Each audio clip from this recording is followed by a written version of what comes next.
For the last 4 years, Formula One had one unstoppable force: Red Bull Racing.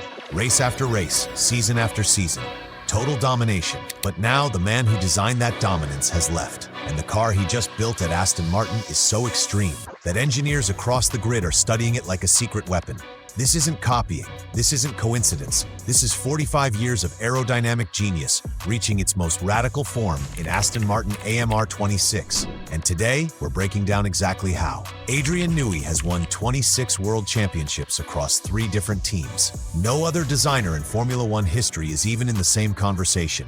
And now he's just unveiled a car so radical that even the FIA is quietly studying whether parts of it are actually legal. Nothing on the 2026 grid looks like the AMR26. Rear suspension components are doing the job of downforce generators. The side pods are almost invisible, and rival engineers have openly said Newey has put wishbones where they have no business being.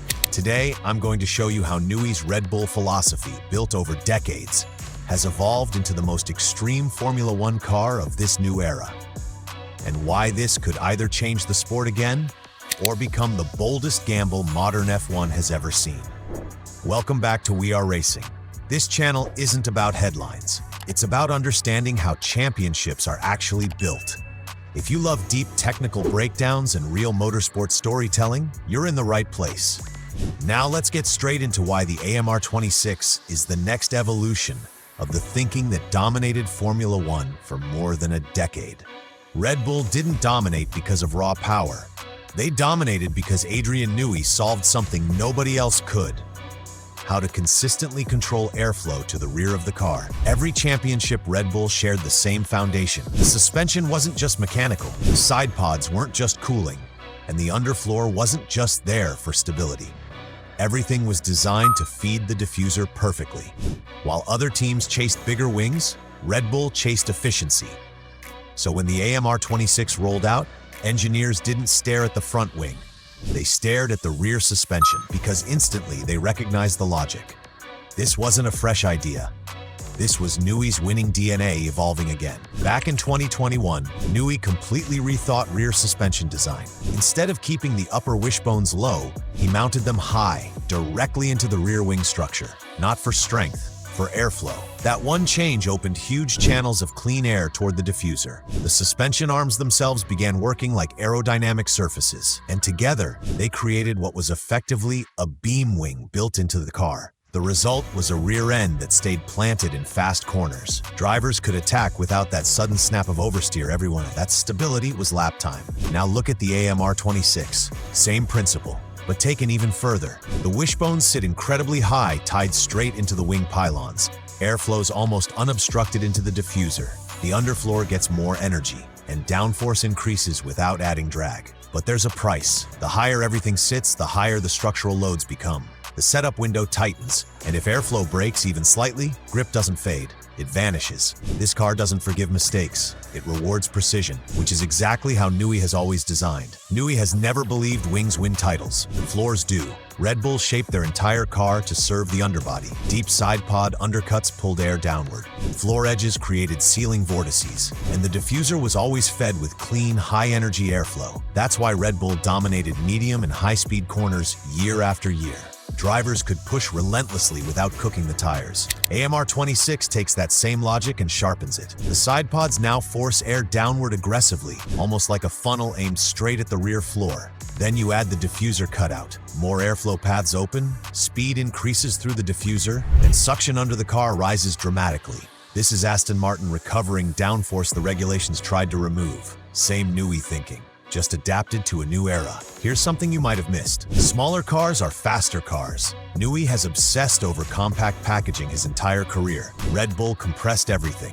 Radiators stacked tightly, slim engine covers, minimal bodywork blocking airflow. That created clear aerodynamic highways toward the rear of the car, which is why Red Bull wasn't just quick in corners, they were efficient everywhere. AMR26 follows that same DNA. The engine cover is narrow.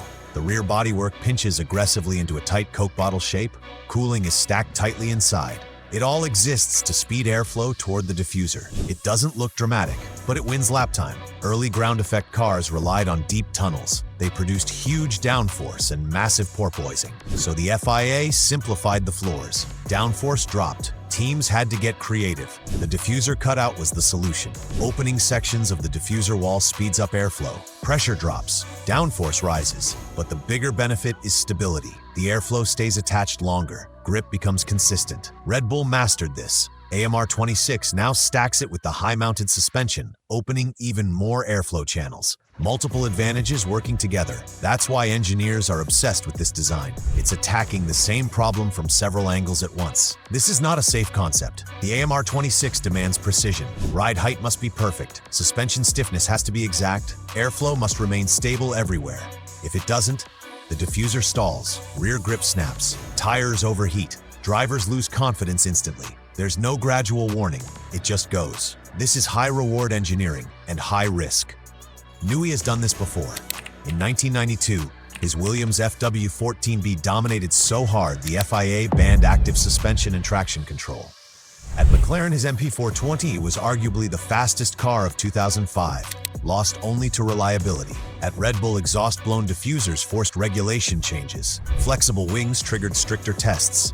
Even onboard cameras became aero tools until banned. Then came RB19, 21 wins out of 22 races, the most dominant season in F1 history. This is why Newey leaving Red Bull shook the sport. Internal turmoil at Red Bull in 2024 pushed him away. Ferrari wanted him inside their system. Aston Martin offered him control, freedom, an ownership stake, and a team built around his philosophy. So he did what he's always done. He pushed the regulations to the edge. Here's the real risk. Newey started months behind everyone else. AMR26 ran only 65 laps at Barcelona. Honda's new engine hasn't raced competitively in this era. The wind tunnel came online late. Leadership shifted constantly. Everything about this project is compressed. This is either genius under pressure or a massive miscalculation. The 2026 rules reset everything. Active wings replace DRS, cars shrink, downforce drops, electrical power nearly triples. Aero differences are intentionally reduced, which means anyone who finds an aero edge gains disproportionately. This is exactly where Newey has always thrived. Power unit uncertainty, regulatory gray areas, radical design, compressed development. But history says something important. When rules reset, Newey usually wins. The AMR26 isn't a Red Bull clone. It's the next chapter of a philosophy that has shaped Formula One for over 30 years. Built on efficiency, airflow control, and exploiting what others overlook.